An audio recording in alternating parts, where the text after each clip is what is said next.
വിചാരണയില്ലാത്ത വിധി. നാട്ടുനായ്ക്കൾ കുരയ്ക്കുന്നു, വായാടിപ്പെണ്ണ് പിഴച്ചെന്ന്. പിഴച്ചതോ പിഴപ്പിച്ചതോ? മുറ്റത്തെ പെൺപൂവ് വാടിയിരിക്കുന്നു. വായാടിപ്പെണ്ണിന്റെ ഗന്ധം സിഗരറ്റ് കുറ്റി പോൽ പരക്കുന്നു.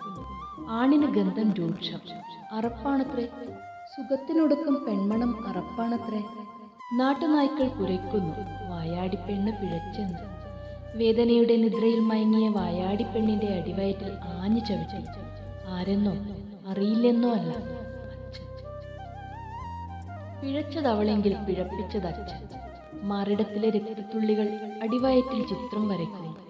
വായാടിപ്പെണ്ണിപ്പോഴും വായടക്കാതെ കരയുന്നുണ്ട്. തൊഴുതു ജപം കഴിഞ്ഞെത്തിയ അച്ഛന് പെൺമണം പൂമണമത്രേ. ഒടുക്കം തിടുക്കം ഗന്ധം അറപ്പാകുന്നു. അവളുടെ ബാല്യം അടിവയറ്റിലെ രക്തമൊപ്പുന്ന കൈകൾക്കാണത്രേ. പിഴച്ചതോ പിഴപ്പിച്ചതോ? ആരെന്നറിയാതെ നാട്ടുനായ്ക്കൾ കുരയ്ക്കുന്നു, വായാടിപ്പെണ്ണ് പിഴച്ചവൾ. രാത്രിയുടെ നിലാവ് പോലും ഏങ്ങിക്കരയുന്നു.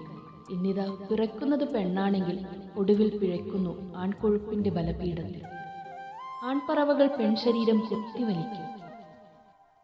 കാട്ടുനായ്ക്കൾ പെണ്ണിൻ കൊഴുപ്പിനായി മത്സരിക്കും.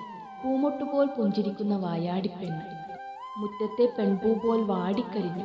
വാതോരാതെ ചിരിക്കുന്ന വായാടിപ്പെണ്ണ് കാലത്തിനൊടുവിൽ പിഴച്ചിരിക്കുന്നു. വിചാരണയില്ലാത്ത വിധി, പിഴച്ചവൾ.